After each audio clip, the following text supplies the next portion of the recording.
Encounter के संदर्भ में ये बड़ी खबर आपके सामने स्क्रीन पर। बारामूला में भी घुसपैठ की कोशिश की गई जिसको सुरक्षा बलों ने नाकाम किया है। पहलगाम हमले के बाद सुरक्षा बलों का बड़ा एक्शन आपके सामने स्क्रीन पर। टाइम्स नाउ नव भारत पर सबसे पहले बारामूला में 2 आतंकियों को ढेर किया गया। बारामूला में 2 आतंकी ढेर किए गए। पहलगाम हमले के बाद सुरक्षा बलों का बड़ा एक्शन इधर स्क्रीन पर आपको दिखाई दे रहा है। वो कसूरी जिसने ये गुनाह किया है, ये कसूर किया है हिंदुस्तान के साथ चीजों को बिगाड़ने का, जिसकी सजा अब जाहिर है पाकिस्तान समझता है कितनी बड़ी कीमत उसे चुकानी पड़ेगी। एक बार फिर से जनरल सिन्हा के पास जाता हूं। मनीष, आपकी बात अधूरी रह गई है, मैं आपके पास आऊंगा, इन टोटलिटी आपकी बात समझूंगा। 1 मिनट के अंदर जनरल सिन्हा का मैं कमेंट ले लूं। जनरल सिन्हा, जो चल रहा है उसमें हाईलाइट आपके हिसाब से मार्क करने वाली बात कौन सी है जो लोगों को जाननी चाहिए?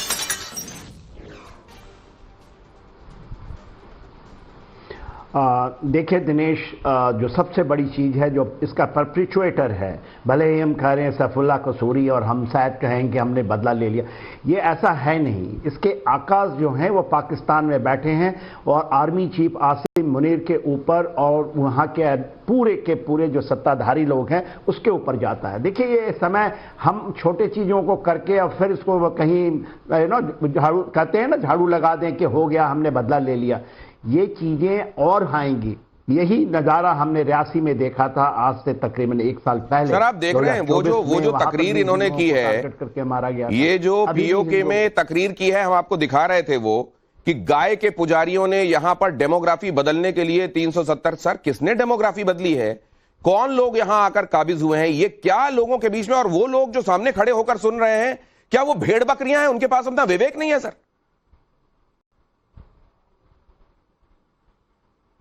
देखिए दिनेश, ये नैरेटिव बिल्डिंग जो करते हैं और ये पूरा का पूरा जिहाद है।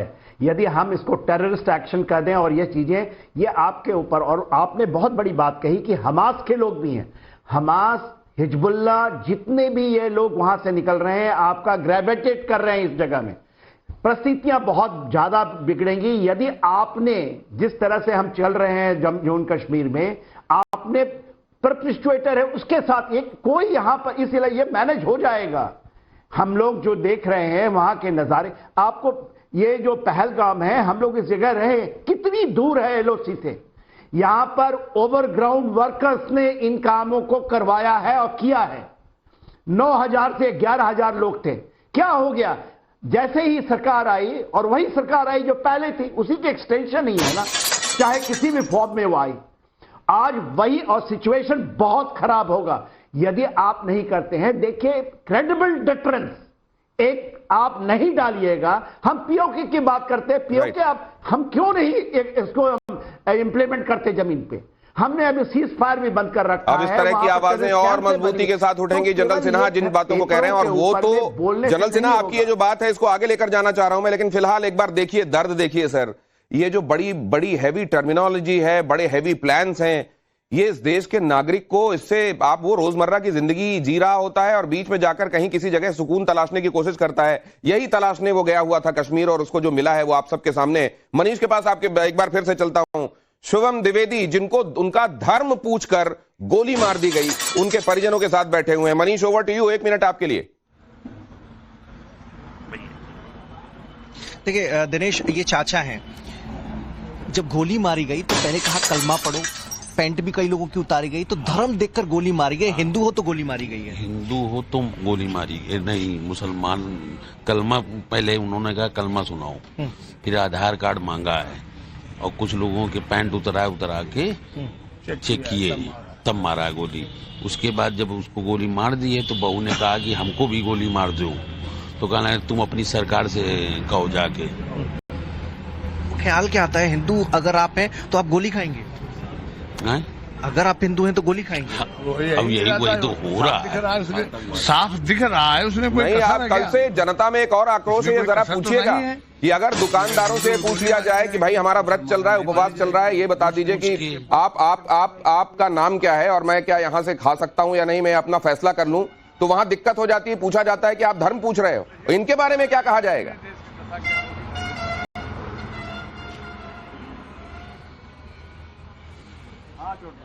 मनीष, आपसे था ये। जी दिनेश, जी दिनेश, देखिए चाचा ये मनोज द्विवेदी जी भी हैं। धर्म पूछ के गोली मारना मतलब हिंदू हो, जैसे कश्मीर में पहले कश्मीरी पंडितों के साथ हुआ, अब कोई टूरिस्ट वहां जाएगा अगर वो हिंदू होगा तो उसे गोली खानी पड़ेगी।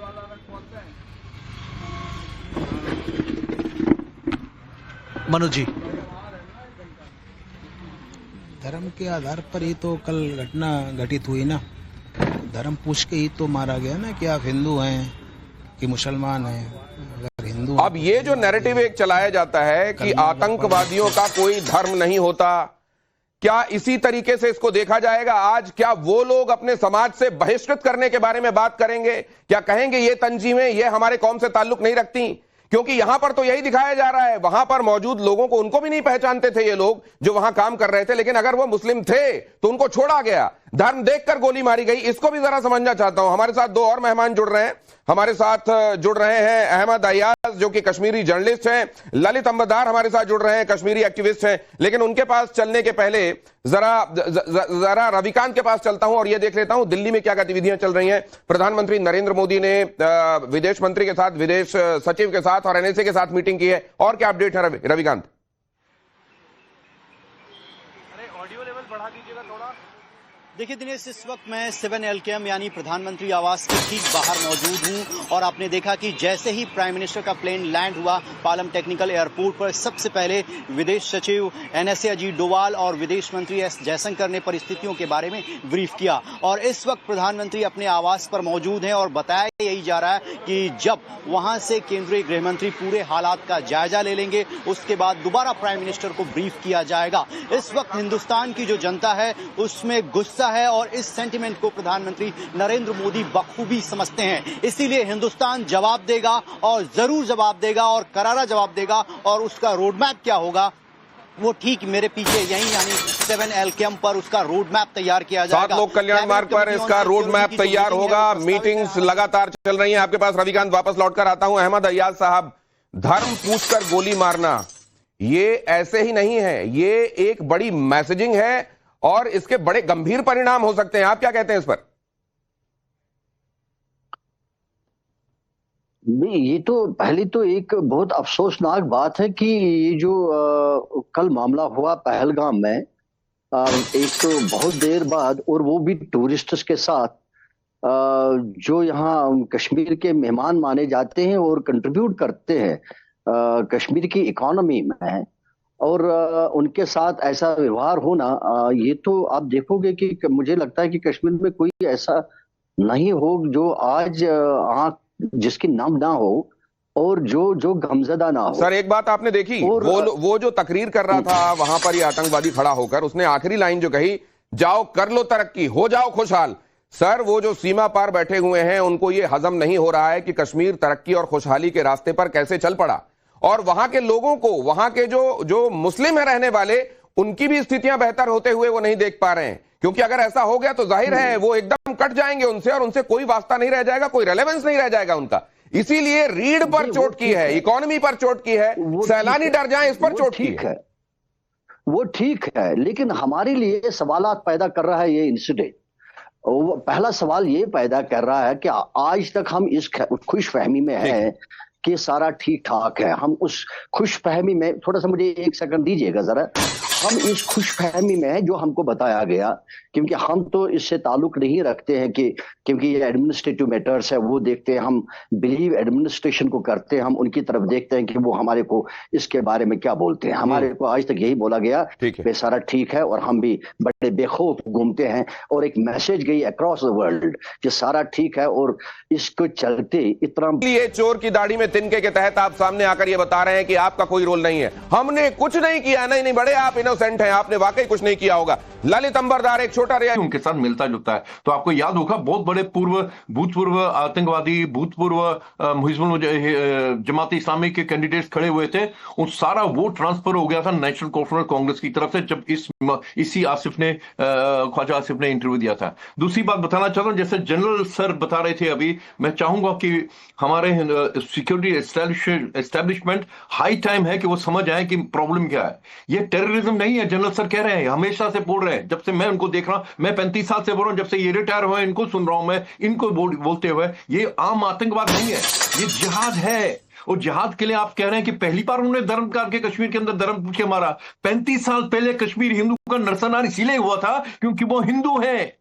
वहां क्या यहाँ क्या चलेगा निजाम मुस्तफा, ये कश्मीर का नारा 35 साल से कश्मीर के अंदर चल रहा है। तो ये कहना कि ये पहली बार हुआ, मुझे तो ये हैरानगी हुई जब यहां से टूरिज्म प्रमोट किया जाता है, जब वहां के आदि जो मूल निवासी तो कश्मीर आप क्या कहे ललित अंबरदार ये कह रहे हैं कि अब ये वाली गलतफहमी भी दिल से निकाल देना चाहिए कि भाईचारा है और एक दूसरे के तरफ इत्मीनान रखना चाहिए। क्या आप ये कह रहे हैं कि हर वक्त पड़ोसी से भी सतर्क रहना पड़ेगा? क्या आप ये कह रहे हैं? सर कल आपने सुना है एक परिवार जो बचे हुए हैं, उन्होंने कहा था कि हमको भी मार दो। उस औरत ने बोला था, बीवी ने बोला था और बच्चों के हमको भी मार दो। उन्होंने जहादी ने बोला जाके मोदी से बात करो। ये 35 साल पहले कश्मीर के अंदर टेलीकम्युनिकेशन इंजीनियर बालकृष्ण गंजू, उसको जब वो चावल के ड्रम के अंदर मार दिया गया था तो उसकी बीवी और बच्चों ने बोला था हमको भी मार दो। तो जहादी ने बोला था कि इसके लिए रोने के लिए कौन होगा। और आपको याद दिलाना चाहता हूं, वो जहां छुपा हुआ था उसकी राह, उसकी जगह उनके गंजू के कश्मीरी पंडित के पड़ोसी मुसलमानों ने बताया था कि वो वहां पे छुपा हुआ ऊपर। तो आप ये मत समझ लीजिए इतना बड़ा ऑपरेशन जो पहलगाम हुआ है लोकल कोलैबोरेटर्स के बगैर हुआ है। ये मगरमच्छ के आंसू जो वहां के टीवी पे दिखाते हैं, ट्विटर पे दिखाते हैं, ये मगरमच्छ के आंसू हैं।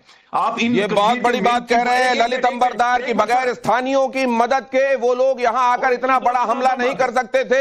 ये बहुत बड़ी बात कही जा रही है। जनरल सिन्हा, आपका रिएक्शन लूंगा। हमारे संवाददाता भी हमारे साथ जुड़े हुए हैं। पूजा, आपके पास आने वाला हूं। कलकत्ता इसको कैसे देख रहा है, वेस्ट बंगाल कैसे देख रहा है, पंजाब में सतर्कता कितनी बढ़ा दी गई है? मनोज हमारे संवाददाता बताएंगे। लेकिन आइए उससे पहले आपको बता दूं, पाकिस्तान ने तुर्की में अलापा कश्मीर का राग। पहलगाम हमले के बाद अलापा कश्मीर का राग। ये देखिए, इसी से साफ हो जाता है कि ख्वाजा आसिफ जो कह रहे हैं और जो उन्होंने किया है इसमें कितना बड़ा फर्क है। जो लोकल्स हैं और जो मदद करते हैं उनकी वही पत्थरबाजी करते हैं, वही उनको इंटेल देते हैं और उन्हीं की मदद से अगर ये करते हैं तो अगर चावल में सफेद कंकर मिले हुए हैं तो आप इसको कैसे अलग करेंगे सर, ये भी बताइएगा। लेकिन जरा चलता हूं मनोज के पास। मनोज, पंजाब में क्या अलर्ट देख रहे हैं आप? बहुत जल्दी से बताइए, अगले 30 सेकंड।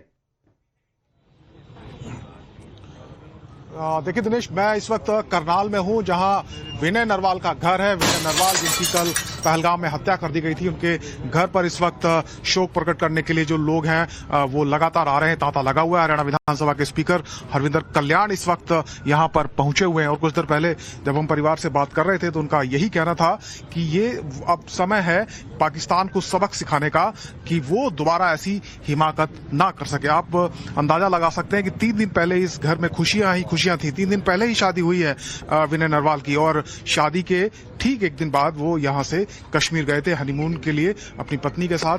लेकिन अचानक ये घटना हो गई और इस वक्त हरियाणा विधानसभा के स्पीकर हरविंदर कल्याण अंदर गए हुए हैं।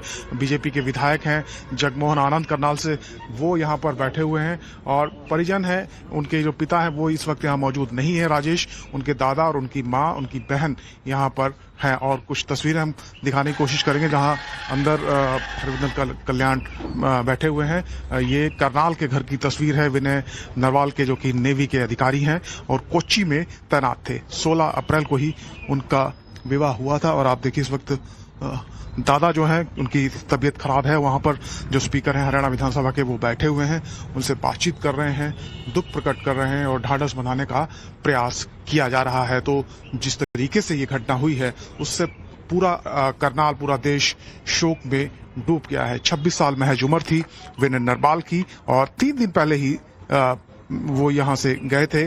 16 अप्रैल को शादी थी, 19 तारीख को रिसेप्शन पार्टी थी, उसके 1 दिन बाद ही वो यहां से गए थे। कुछ लोग यहां पर मौजूद हैं। दादा जी, किस तरीके से देखते हैं इस दुख को आप और क्या कहना चाहेंगे? आप बाबूजी से कर लो बात, कुछ नहीं कहना चाहते। क्या परिजन क्या सोच रहे हैं इस घटना? परिजनों का तो घर ही बर्बाद हो गया सारा। सरकार को इस बारे में सोचना चाहिए। निर्दोषों का क्या कसूर था? एक बेटा है इनके पास, उनका भविष्य ही का नाश हो गया है। सरकार को सोचना चाहिए भी आगे ऐसी घटना ना घटित होए। निर्दोष परिवार हैं, एक बच्चा है परिवारों के पास। एकदम सब कुछ बदल गया। अभी शादी थी, खुशियां थी। 4 दिन पहले सारी गली के अंदर इतना बढ़िया परिवार, ये इतना बढ़िया माहौल था यहाँ का और एकदम ऐसा दुखद माहौल बन गया। ये क्या रह गया परिवार के पास? देखिए परिजन है वो कह रहे हैं कि सब कुछ बर्बाद हो गया है और हरियाणा के मुख्यमंत्री नायब सिंह सैनी का फोन आया है यहाँ के जो विधायक हैं और वो तो हमारे संवाददाता ये वाकई कलेजे को हिला देने वाला, ये दिल को फाड़ देने वाली तस्वीरें हैं। ये सोचिए जहां पर परसों ही शहनाई गूंज रही थी वहां पर आज मातम है। ये लेफ्टिनेंट विनय का घर है। आप वो जो तस्वीरें देख रहे हैं जहां एक व्यक्ति जिसको गोली मार दी गई है उसका पार्थिव शरीर पड़ा हुआ है, उसके बिल्कुल बगल में उनकी पत्नी जिनकी अभी अभी शादी हुई थी, शादी का चूड़ा पहने हुए बैठी हुई हैं, वो असल में लेफ्टिनेंट विनय ही हैं और उनके बगल में उनकी पत्नी हिमांशी दिखाई दे रही हैं। आप सोचिए इस घर में क्या बीता होगा। पूजा के पास चलते हैं, उनके पास क्या अपडेट है, वो कहां पर मौजूद है, आइए उनके पास चलें। पूजा जल्दी से। दिनेश जी, आपको बता देते हैं कि कोलकाता के इस घर पर मौजूद है, पाटुली का इलाका है और बितन अधिकारी जो महज कुछ दिन पहले ही विदेश से वापस आए थे, क्योंकि अमेरिका के फ्लोरिडा में एक मल्टीनेशनल कंपनी के साथ वो काम करते हैं और जब वो 8 अप्रैल को यहाँ आए अपनी पत्नी और 4.5 साल के बेटे के साथ जो है वो गए थे 16 अप्रैल को कश्मीर घूमने के लिए, वेकेशन के लिए, और 24 तारीख को जो उनको वापस आना था। लेकिन कल जो है जिस तरह से आतंकी हमला हुआ और उसके बाद ही जो है उनकी इस आतंकी हमले में जान चली गई। फिलहाल जो है यहाँ पर सन्नाटा पसरा उनके घर के बाहर और जो परिजन है वो बेहद सदमे में है, वो बात करने की परिस्थिति में नहीं है। लेकिन उनकी जो पत्नी है सोहिनी, उनके जो है चाचा यहाँ पर पहुंचे थे, उन्होंने बात की कि किस तरह से जो है कई सालों से वो अमेरिका के फ्लोरिडा में रहते थे, कुछ दिन पहले ही जो है कोलकाता वापस आए थे और उसके बाद वो घूमने गए थे और घूमने के बाद उन्होंने सपने में भी ये कल्पना नहीं की थी कि वो जब वापस आएंगे तो जो है उनके पति बितन अधिकारी जो है वो शव जो है यहाँ पर वापस आएगा। फिलहाल हम आपको इस घर की तस्वीरें दिखा रहे हैं। कोलकाता पुलिस की तरफ से यहाँ पे पोस्टिंग कर दी गई है। जो परिजन है वो जिनको बुला रहे घर पर महज उन्हीं से बात कर रहे हैं और फिलहाल देश के लगभग हर हिस्से को जख्म देने का काम इन आतंकवादियों ने किया है और इसीलिए पूरा देश, समूचा देश इस समय गुस्से में है। बहुत जल्दी से मनीष के पास चलते हैं। मनीष, शुभम दुबे के परिजनों के साथ बैठे हुए हैं। अभी आपके साथ कौन है, क्या कह रहे हैं वो? जल्दी से 30 सेकंड में प्लीज अगर आप, हालांकि ये मुश्किल है इस समय इमोशंस इतने ज्यादा हैं कि बातों को बहुत जल्दी से शुरू कर पाना, खत्म कर पाना मुश्किल है, लेकिन अगर आप जल्दी से वहां से बात कर पाएं। देखिए दिनेश, गुस्सा इतना है कि लोग खुद पाकिस्तान बॉर्डर पर जाने को तैयार है। ये बदलू सिंह जी हैं, क्या कह रहे हैं आप? हम कह रहे हैं कि हम बॉर्डर में भेज दीजिए, राइफल भी रखी है, हम गोली चलाएंगे। ये आपसे कह रहे हैं, अभी भेजिए हमको। इतना गुस्सा आपके मन में पाकिस्तान को लेकर? इसलिए है कि हमारे चुन चुन को हिंदू भाइयों को मार रहा है। ये कोई तरीका है? गुस्सा क्यों नहीं होगा? इनके पिताजी हमारे साथ प्रधान रहे, हमारे इनके घरेलू संबंध हैं।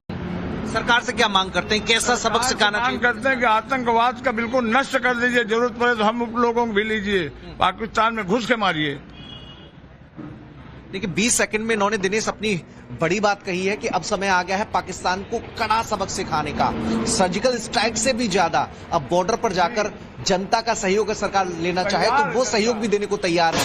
जो शुभम के परिवार के लोग हैं, जो आसपास के लोग हैं। दिनेश, ये हमने जो देखा है, देखिए किस तरीके से जो बुजुर्ग हैं घर में कैसे बर्दाश्त करेंगे उन बच्चों को जिनको उन्होंने खून पसीना लगाकर पाला पोसा बड़ा किया, वो कैसे देखिए आप किस तरीके से स्क्रीन में आप राइट हैंड साइड नीचे देख रहे हैं, एक बुजुर्ग की तबीयत ही खराब हो गई है। आप ये इस समय इसके साथ साथ जो डैमेज होने वाला है उसकी सिर्फ कल्पना की जा सकती है।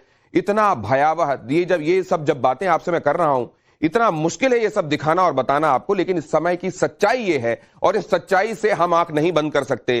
कबूतर वाला हाल हम नहीं कर सकते, शुतुरमुर्गी रवैया बहुत दिनों तक अपना लिया हमने जनरल सिन्हा। लेकिन अगर ये, मैं जैसा आपसे कह रहा था कि अगर सफेद कंकड़ मिले हुए हैं चावल में तो कैसे अलग करिएगा, कैसे पहचानिएगा?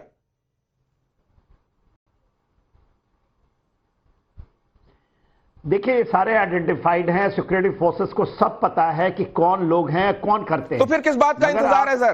क्या पहले लिस्ट नहीं बनी थी? ये पूरी की पूरी लिस्ट है तैयार, वही है। क्यों हम नहीं करते, क्यों हम पीछे हट जाते हैं? और ये क्या प्रेशर है? क्या ये सोचते हैं सर कि हम हृदय परिवर्तन हो जाएगा? क्या इन लोगों को तरक्की दिखेगी, खुशहाली हो जाएगी और इससे ये हृदय परिवर्तन हो जाएगा? ललित अंबरदार, क्या ये सोचा जा रहा है कि ये शैतान साधु बन जाएंगे? सर, आपने जो हृदय परिवर्तन का इस्तेमाल किया ना, ये सरदार पटेल ने 1948 में कलकत्ता में हिंदुस्तान के उन मुसलमानों को बोला था जिन्होंने ओवर में 90 90% जिन्होंने पाकिस्तान बनाने के लिए मुस्लिम लीग, जिन्ना की मुस्लिम लीग को वोट दिया था, वो पाकिस्तान नहीं गए, हिंदुस्तान में रह गए। तो सरदार पटेल ने पूछा था ओवरनाइट तुम लोगों का दिल के परिवर्तन कैसे हो गया? वही मैं कह रहा हूं कश्मीर के अंदर आप कह रहे हैं कि जो आतंकवाद का कहते हैं ये लोग, आतंकवाद का मजहब नहीं होता। जब अभी हसन नसरुल्लाह